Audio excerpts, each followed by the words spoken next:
moi.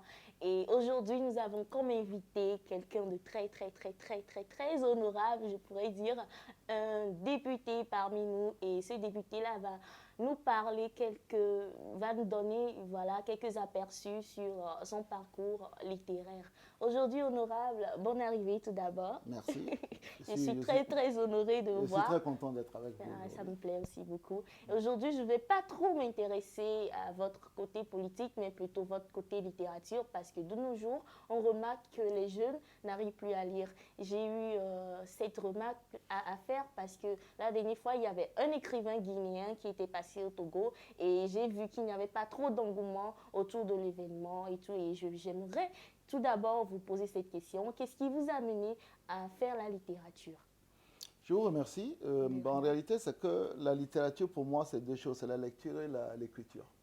On ne peut pas les dissocier. Au commencement, je suis un grand lecteur. Il fut un moment où je lisais même quasiment 2 livres par jour. Donc, voilà, je lis énormément. Peut-être moins aujourd'hui parce qu'on a beaucoup trop de charges.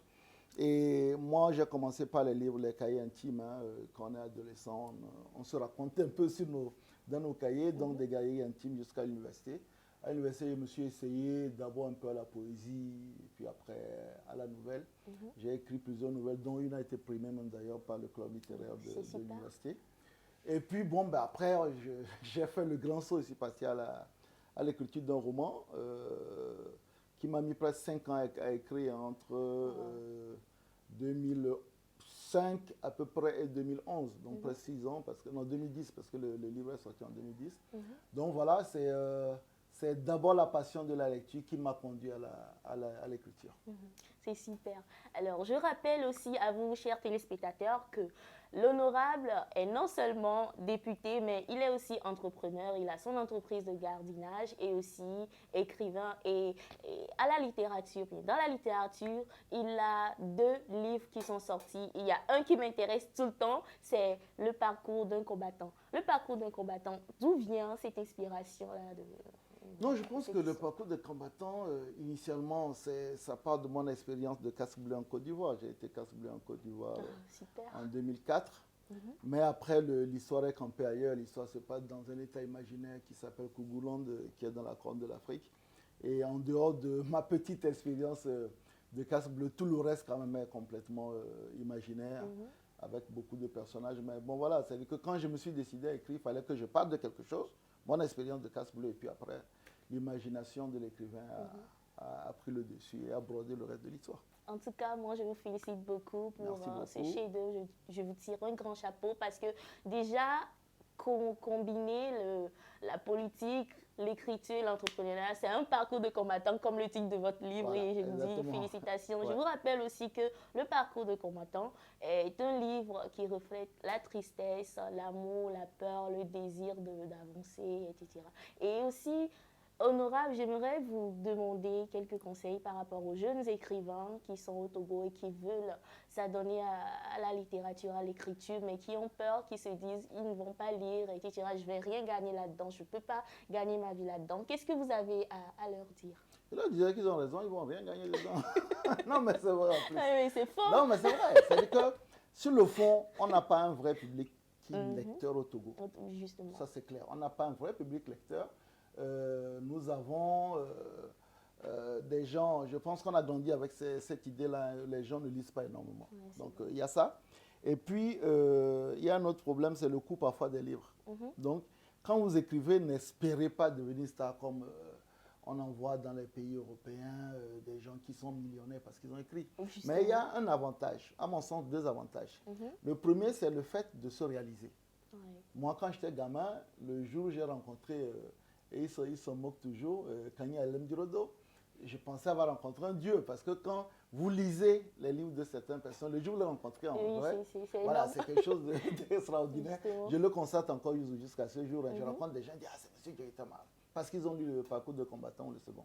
Et puis la deuxième chose, c'est qu'on est dans l'art pour devenir immortel. C'est-à-dire que quand vous écrivez un livre, vous allez mourir, mais votre livre ne va jamais mourir. Justement, donc ça, c'est quelque chose qui... quelqu'un définit l'art comme c'est ce qui reste après l'humanité.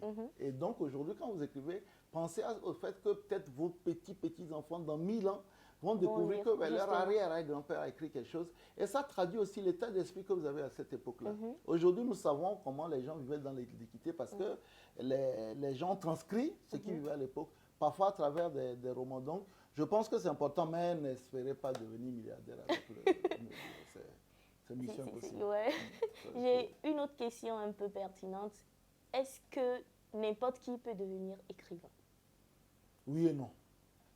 Expliquez-vous. N'importe qui peut devenir écrivain, oui, mais n'importe qui peut devenir un bon écrivain, non. Vous savez, moi, je suis éditeur. J'ai représenté pendant longtemps, je continue même à l'être, même si je n'ai pas le temps à me consacrer, pendant longtemps les éditions L'Harmattan au Togo. Donc, de temps en temps, on reçoit des gens qui écrivent de gros bouquins, mais vous vous rendez compte que non, l'âme n'y est pas. C'est-à-dire que n'importe qui peut écrire. C'est facile, vous alignez les mots. Mais maintenant, un bon écrivain a une façon d'écrire, c'est comme un griot. Voilà. C'est-à-dire qu'il a une façon d'écrire, il a une façon d'organiser les chapitres, ainsi de suite, qui fasse que vous avez envie de lire ou vous n'avez pas envie de lire. Il y a des livres que vous prenez, honnêtement, vous dites, même la première page, il a déjà vous déposé. Il y a des livres que vous prenez, une fois que vous l'avez pris, vous ne vous déconnectez pas. Donc, c'est pour ça que je dis, n'importe qui peut écrire, mais n'importe qui ne peut pas devenir un bon écrivain. C'est comme dans tous les domaines de l'art. Hein. N'importe qui peut chanter. Moi-même, j'ai une mauvaise voix, mais je peux chanter. Mais est-ce que je peux être un bon chanteur? C'est une autre la question. Voilà, c'est ça la question. D'accord. Et pensez-vous écrire une fois un livre concernant la politique?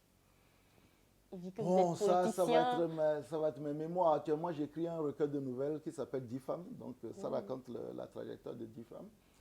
J'écris un essai sur l'entrepreneuriat qui va s'appeler Cherchons l'argent d'ailleurs. Ah, je vais lire ça, c'est intéressant. Voilà, et puis je crois que j'écrirai peut-être à mes 60 ans, 70 ans, quand j'aurai fait un parcours politique, je ferai mes mémoires. Mais pour le moment, je n'ai pas envie de... Je suis en plein dedans.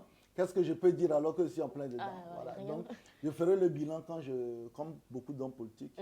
Si Dieu nous prête vie, dans les années autour de 70 ans, on fait son bilan, on raconte son parcours. On confie ses secrets, on se confesse à son public. Mais pour le moment, ce n'est pas à l'ordre du jour. D'accord. Merci beaucoup, Honora, pour cette interview. Merci d'avoir répondu à nos questions. Je suis sûre que les téléspectateurs ont tout compris. Et aussi, je vous invite à lire les œuvres de l'honorable. J'ai vu les prix sur Google. Allez chercher sur Google. Peut-être qu'il y en a aussi sur YouTube ou bien...